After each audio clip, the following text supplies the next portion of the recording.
ریاضت کے ساتھ ساتھ زندگی اور خانی ذمہ داریوں کو پورا بوجھ اٹھائے ہوئے تھے۔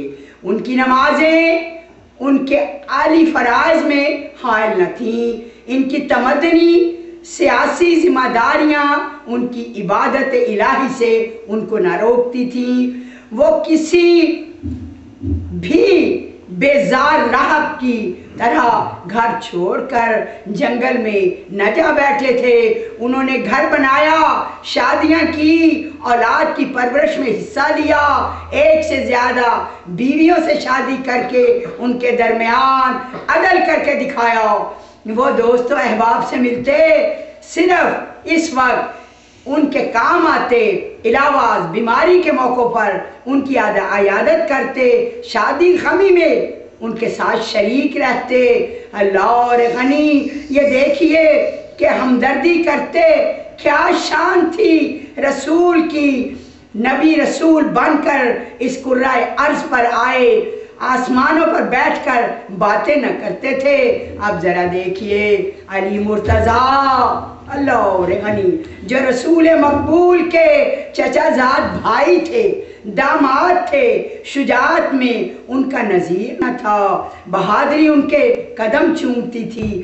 زندگی بھر جس نے لڑنے کے لیے میدان میں نکلے اس کو مغلوب کر بغیر واپس نہ آئے۔ بدر و حنین، خیبر، خندق، جمل، صفین کے میدان کا لوہا منوائے ہوئے تھے۔ ان سب کے باوجود لڑائی ان کا پیشہ نہ تھا۔ زندگی کی صلح صفائی، شور و غل سے یہ نہیں کہ وہ کہیں مبرہ تھے، بڑھ چڑھ کر حصہ بھی لیتے تھے۔ عسکری زندگی سے ان کے اندر، ان کے قلب میں جو عبادت سمائی تھی، وہ آپ سنیے۔ اپنے گھریلو زندگی میں وہ کاہلی ذمہ داریوں اور سماجی حقوق کو خوب یاد آتے، اور اولاد پاتوں سلوک پیش آتے۔ انہوں نے ایک ایسی مثال قائم کی جو رہتی دنیا تک ہماری رہنمائی کرے گی۔ میدان جنگ کا ہیرو بزم صلح کا بھی پیشوا تھا، اور جس جرأت کے ساتھ وہ نیزہ شمشیر چلاتا تھا، اس مہارت کے ساتھ نوک قلم سے بھی کام کرتا تھا۔ لوگوں نے خیبر و صفین میں ان کے ذوالفقار کے کارنامے دیکھے، اور منبر پر ان کی تبلیغ زبان جیسے کوئی پھول اور موتیوں کی بارش ہوتی ہے دیکھا۔ ایک طرف انہوں نے عربوں کو جم کر لڑنا، صف باندھ کر لڑنا سکھایا، مقابلہ سکھایا، قلعہ بند فوجوں پر حملہ کرنا سکھایا، اور دوسری طرف ان کو ذوق علمی سے آشنا کرایا۔ اللہ اور غنی، رسول نے کہا لا فتح الا علی، لا سیف الا ذوالفقار۔ رسول نے ان کے ایک جوہر کا اعتراف کیا، اور پھر کہا انا مدینۃ العلم علی بابھا کہہ کے دوسرے کمال کی داد دی۔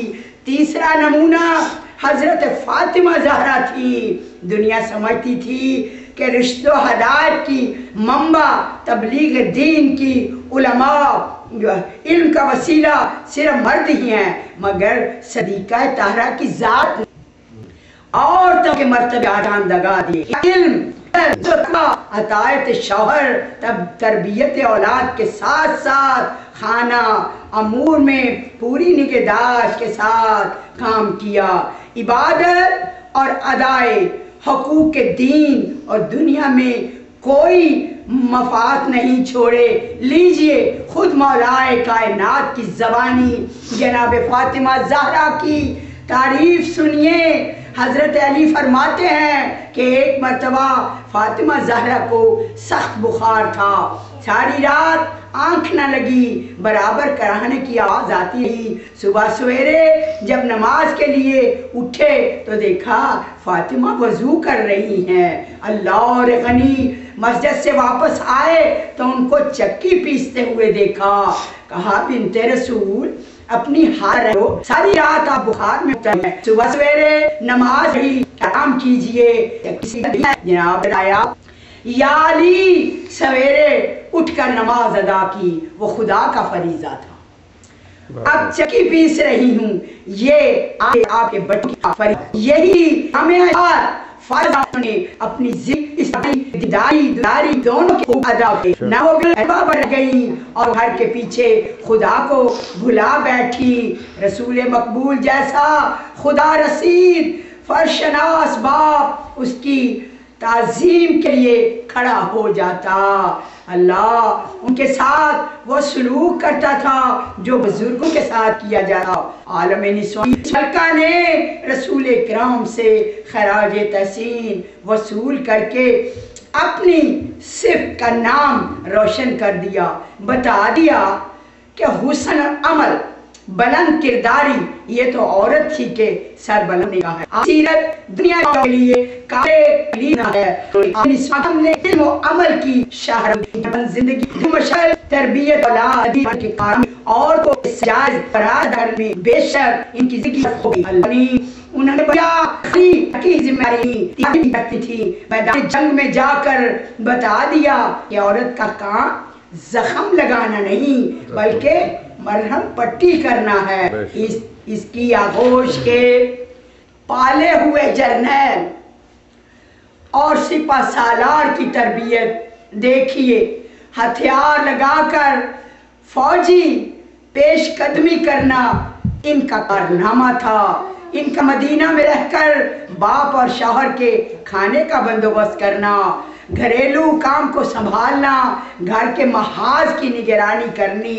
اگر گھر کا محاذ خالی رہ جائے تو دشمن آسانی سے مغلوب کر سکتا ہے۔